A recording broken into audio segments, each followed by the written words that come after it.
Magandang araw mga tropa. Welcome sa ating munting vlog. Ang ating i-vlog ngayon ay tungkol sa kung paano ipapalit ng throttle cable. So, kung nakikita nyo, mandar yan katropa. Tingnan nyo, walang response. So, putol yung throttle cable nito. Kaya magpapalit tayo.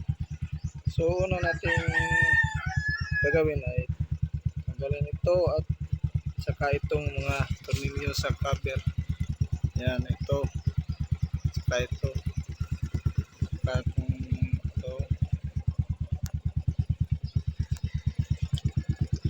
ito, saka ito. Tanggalin natin yan lahat para ma-access natin yung cable. Kasi tatanggalin natin ito. So, tara.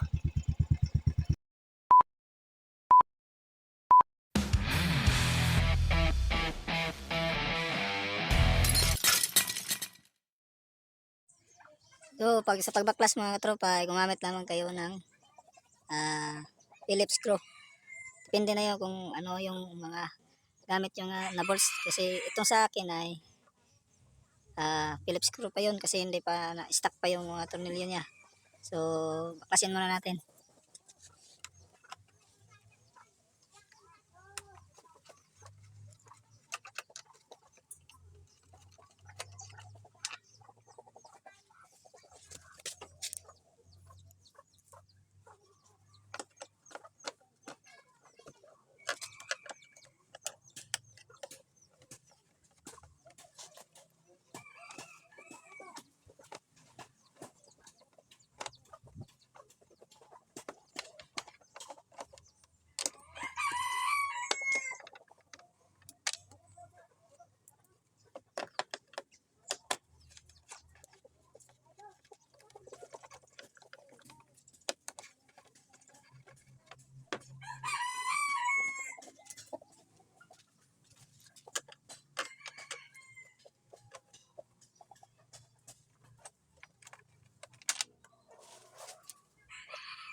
So, dito naman tayo mga katropa.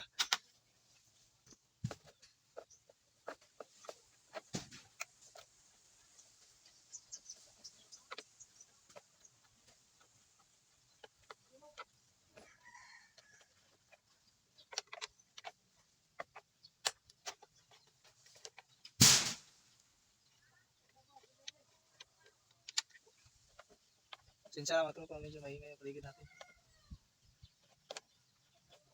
So, yun, dito tayo sa bandang. May nag-harvest kasi ng buko rito sa kaya medyo maingay.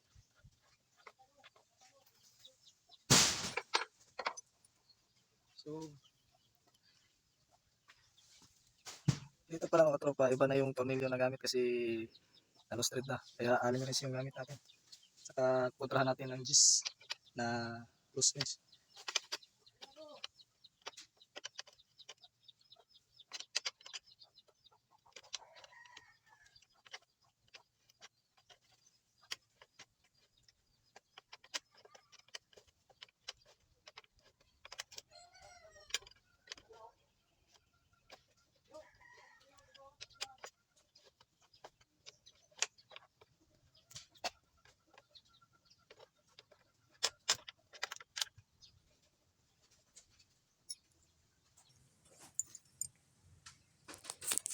So, pag nabaklas na ninyo yung tornilyo dito, ito, hindi pa natin kasi hugutin lang natin yan.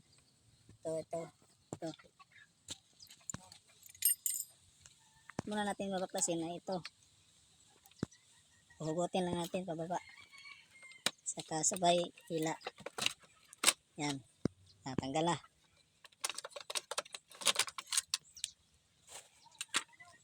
Saka mayroon pang tornilyo dito para mahugot na natin ito. Para mahugot na rito. Tornilyo sa kabila. So, tanggalin muna natin.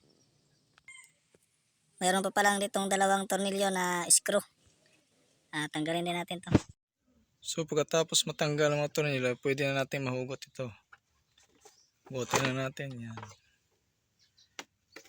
Tsaka dito sa kabila.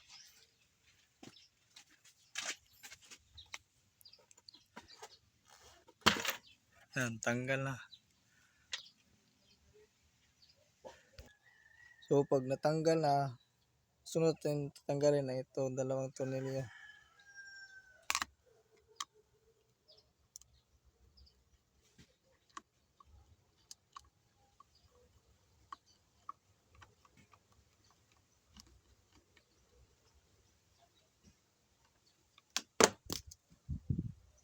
Sana nahulog.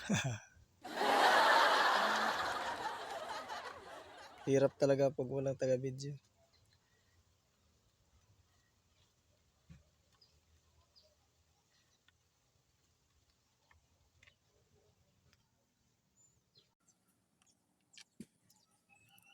Sabihin mo natin.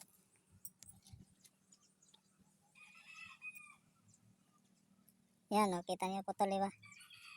Yan, putol siya. Kaya ayaw tanggal. Hugutin natin.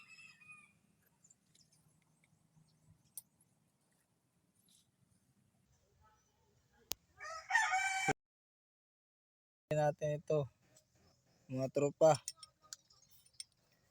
Gamit ang 14mm na open hinge.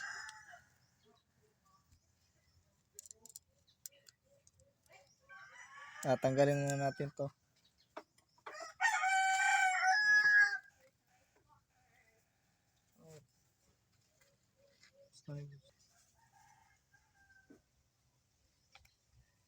Tanggalin muna natin to kasi may hilay. Push button. Yan. Pwede na natin ito matanggal, mahugot.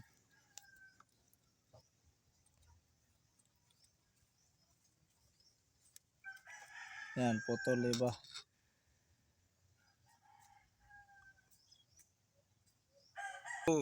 So pagkatapos matanggal ito, mga tropa, ay hugutin natin ito sa may bandang karburador. Ito i-ruskas natin, tanggalin. Tsaka yung rito sa kabila, ito yung parang sa TPS yata to, o anong tawag nito, kasi yung throttle cable nito ay dalawa yung paghugot nito, tanggalin natin to saka rito kasi parang TPS yata to, tanggalin muna natin. So pagkatapos mahugot nito ay hugutin na natin yung sa kabila. Ito, gamit lang kayo ng 10mm na open wrench, ginamitan na natin yan, saka pwede na ito mahugot. Tanggalin muna natin yung cable. So ganito pala yung itsura niya, mga tropa. Sa paghugot nito, hindi nyo gustong tanggalin pa ito, hugutin nyo lang pababa kasi sabit itong ganito kung pataas yung hugot. At ang ipapalit pala natin dito ay throttle cable ng RCS 125 na Euro. Sa mga naka Euro RCX at RCS 125, magkaparehas lang ang sukat ng throttle cable natin. Ito yung bago, nabili ko lang sa Shopee. Yan yung pinagpalitan natin yung isa. Ito yung bago. Lagyan mo na. Ilagay muna natin, ikabit muna natin dito. Sa pagkabit, kung paano nyo pinaklas, ganun din ang pagkakabit. Sige, tara. Kunting tips ng mga katropa. Gusto nyo tumagal ang inyong cable, ay lagyan nyo ng kunting oil. Kaya na lang bahala kung anong diskarte nyo sa paglalagay. Basta ako nilalagyan ko. Nilagyan ko rito, binabalik ko rito sa panilalagyan ko para mapuno nito. Saka ako hilahin pataas pababa para yung oil lumaloy pababa para malubricate yung ilalim niya. Kaya nang bahala kung anong diskarte nyo, mga tropa. Basta sa akin ganito. Sa pagkakabit mga tropa ay unahin nyo ito. Pasok nyo dito sa ilalim. Yan, ganyan.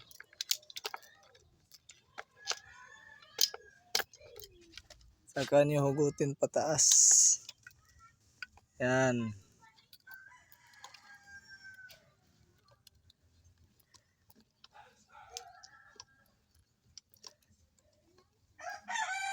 Ganyan. Yung isa ay pasok nyo sa kabila. Yung para sa TPS, yung ito. Pasok nyo. Hugutin nyo konti rito sa taas. Saka nyo lalabas sa kabila.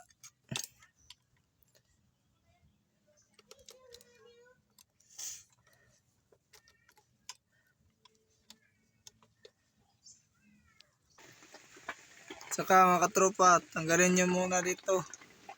At mga tropa, tanggalin nyo muna rito yung regulator dito banda kasi mahirapan kayo pagkabit nyo dito sa may TPS.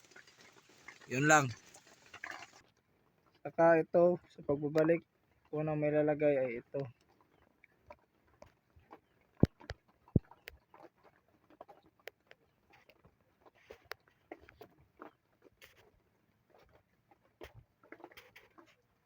Saka yung spring. Kailangan nakalabas yun rito. Saan? Pagkatapos mo mailagay ito ay sunod mo yung spring. Wala namang baliktaran ito kahit parehas lang. Yan. Kabit mo ganyan. Saka ito yung piston sa carburetor. Dapat isabit mo rito.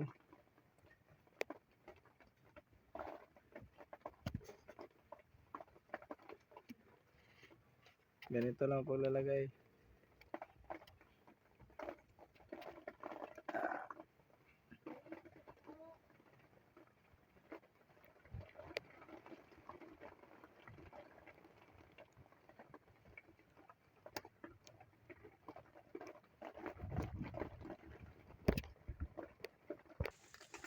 Sa paglalagay sa piston sa carburetor, dapat kung nasan yung tunuhan, yung adjustan ng idle, dyan nyo itatapat yung malaking hiwa nito. Kasi yung sa maliit, sa kabila yan, ito yung tatapat nyo rito. Dyan, tatapat nyo. Pasok nyo. So ayan mga tropa, balik na natin. Ganun lang yung gawin nyo para may balik. Saka yung sa kabila,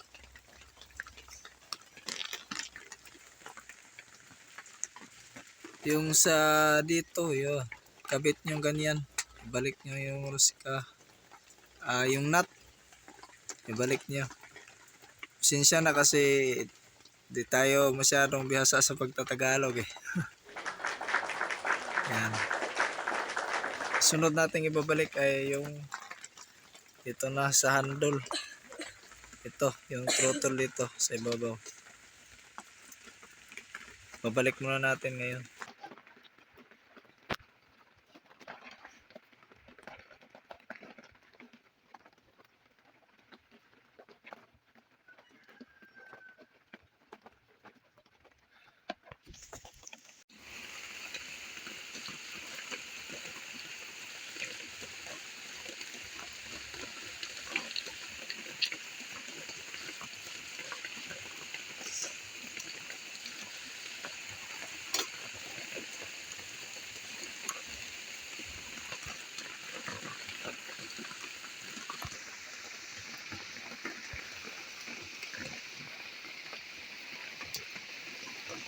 Yan, tapos na mga tropa. Testing natin. Mission, anda rin natin. So, ayan, mga tropa.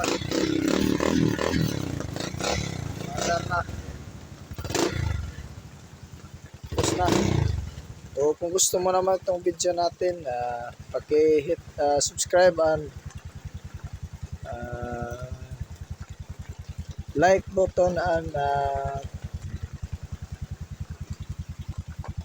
pakipindot na rin ang notification bell para update ka sa videos natin i-upload. Dito lang tayo natatapos at ride safe.